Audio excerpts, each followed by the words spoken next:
एक गांव में एक दादी अम्मा रहती थी। उनके दो बेटे और चार बेटियां थे, जिसमें से दो बेटे और एक बेटी बची थी। बाकी तीन बेटी इस दुनिया में नहीं दादी थी। अम्मा के ढेर सारे पोता पोती तीन थे। उनका बड़ा बेटा अपनी जिंदगी में सफल हो गया था। उनको बड़े बेटे का उतना टेंशन नहीं थी, लेकिन छोटे बेटे का उनको बहुत ज्यादा चिंता रहती थी, क्योंकि छोटा बेटा अभी तक कुछ नहीं कर पाया था। उसका परिवार भी बहुत लंबा था, जिसके वजह से उनको बहुत चिंता लगी रहती थी कि कभी यह मेरा बेटा कुछ करे और आगे जिंदगी में बढ़े। यह बात नहीं है, छोटा बेटा मेहनत तो बहुत करता था, लेकिन उसकी मेहनत का फल नहीं प्राप्त होता था। उसको कभी सफलता नहीं मिलती। इसके वजह से वह हमेशा निराशा रहता था। उसका परिवार भी बहुत ज्यादा बड़ा था, पांच बेटियां और दो बेटे। परिवार बड़ा होने के कारण खर्चा भी बहुत ज्यादा होता था।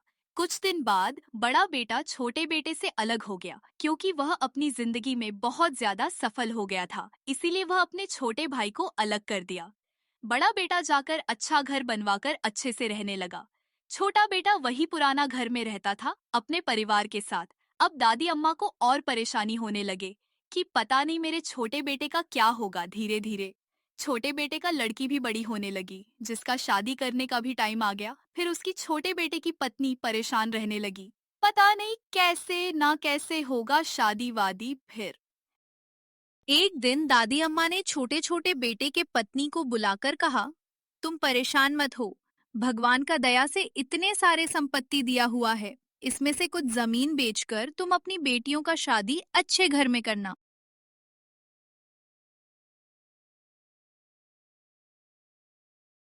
बड़ी बेटी का शादी ठीक हुआ। फिर सगाई का दिन रखा है। फिर दादी अम्मा सगाई में शामिल हुई। लेकिन शादी के कुछ दिन पहले ही दादी अम्मा का इंतकाल हो गया। अब वो इस दुनिया में नहीं रहे। छोटा बेटा और अकेला हो गया। छोटे बेटे की बड़ी लड़की का शादी ठीक हुई, बहुत अच्छे घर में ठीक हुआ शादी। फिर शादी करने के टाइम पैसे का सवाल उठा, कहाँ से आएगा। फिर वही सब, वही पैसे की दिक्कत। फिर याद आया कि कुछ जमीन के टुकड़ों को बेचकर और अच्छे से शादी किया जाए। ये करके अच्छे से शादी हुआ। उसकी बड़ी बेटी अपने ससुराल चली गई, अच्छे से रहने लगी। फिर धीरे धीरे कुछ घर की हालत में सुधार आया। फिर दूसरे लड़की की शादी की बारी आई। उस टाइम भी यही सोचा, कहाँ से पैसा आएगा, कैसे शादी होगा। फिर वही कुछ जमीन को टुकड़ों को बेचकर अच्छे से शादी वादी हुआ और अच्छे घर में लड़की गई, अच्छे से अपना रहने लगी। फिर एक दिन छोटे बेटे ने सोचा, आखिर कब तक ऐसा मैं करते रहूंगा। मेरा किस्मत कब बदलेगा, मैं कब एक सफल इंसान बनेगा। अब वो बहुत परेशानी में रहने लगा। उसकी पत्नी भी बहुत परेशानी में रहती थी। गांव घर के लोग ताना मारते थे, कहते थे ये तो जमीन बेच बेच कर लड़कियों का शादी कर रहा है। छोटे बेटे की परेशानी दिन प्रतिदिन बढ़ते ही गए। उसके दो लड़के थे। दोनों लड़के ना पढ़ते थे ना कुछ करते थे, बस दिन घूमते थे, दोस्तों के साथ मौज मस्ती करते थे। उसका और टेंशन बढ़ने लगा। उसकी पत्नी और टेंशन में परेशानी में रहने लगे। फिर बारी आई तीसरी लड़की की शादी के। अब इन्होंने सोचा कि अब कहाँ से होगा उसकी शादी। दो लड़की का तो शादी हो गया, अब कैसे होगा तीसरी लड़की का शादी। लेकिन वो कहते हैं ना, इसके साथ भगवान होते हैं, उसका कोई बिगाड़ नहीं सकता। बुरा दिन जरूर आता है, लेकिन बुरा दिन परीक्षा लेने के लिए आता है। फिर वही जमीन के कुछ टुकड़ों को बेचकर शादी हुआ।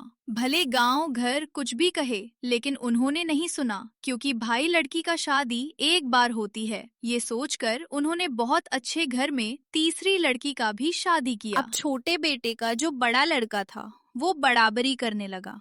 वो बोलने लगा, मुझे कुछ भी चीज हो, मुझे चाहिए तो चाहिए। वो जिद करने लगा। वो ये नहीं सोचता कि घर का हालत में कैसे सुधार किया जाए, लेकिन वो किसी भी चीज का बहुत ज्यादा जिद करने लेगा। मुझे ये चीज चाहिए तो चाहिए। अभी लोगों की परेशानी और बढ़ गई। अब दो बेटियां बच्ची थी। शादी करने के लिए सर पे और ना घर का उतना अच्छा ना कुछ था, ऊपर से गांव वालों का ताना। इन्होंने बहुत परेशानी में ये लोग। रहने वालों पर भगवान कहते हैं ना, भगवान सुनते हैं, देर से सुनते हैं। फिर धीरे धीरे करके कुछ हालत सुधार हुआ।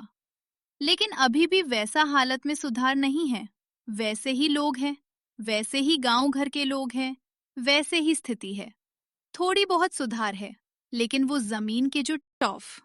दादी अम्मा के बड़े बेटे थे। उनके बेटे के दोनों बेटों की शादी हुई। उनके दोनों बहुए आए उनके घर में। धीरे धीरे क्लेश बढ़ने लगा और इतना ज्यादा बढ़ गया कि रोज क्लेश होता था, रोज झगड़ा लड़ाई होता था। पैसे को लेकर बाप बेटे में, माँ बेटे में समय रोज लड़ाई होता था और रहर व्हाट्सएप होता था। वो कहते हैं ना कि भाई के साथ भाई का अंश नहीं खाना चाहिए, भाई का कभी भी हिस्सा नहीं वो करना चाहिए, बेईमानी नहीं करना चाहिए। वही हाल हुआ जब उनका बेटा उनसे लड़ाई करने लगा। तब उनको महसूस हुआ कि नहीं, भाई के साथ कभी बेईमानी नहीं करना चाहिए, वो भी अगर भाई सीधा हो, कुछ ना बोले तो और नहीं करना चाहिए। दादी अम्मा के छोटा बेटा गांव छोड़कर शहर में नौकरी के लिए चला गया। उसको तो इतना नॉलेज थी नहीं, उतनी पढ़ाई लिखाई थी नहीं, बस ग्रेजुएशन तक पढ़ाई थी। फिर वो गया शहर में।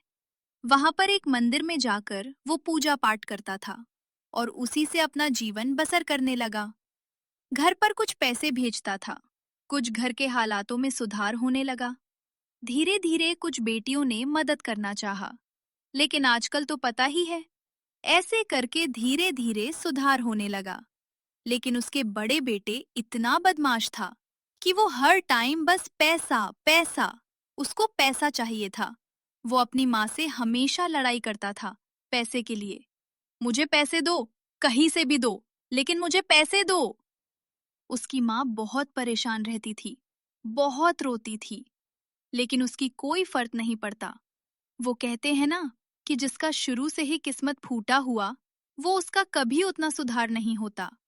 वो उसकी माँ के साथ हुआ, उसके पति के वजह से। इस कहानी से हमें यही सीखे मिले कि अगर भाई बेईमानी करे भाई से, तो उसका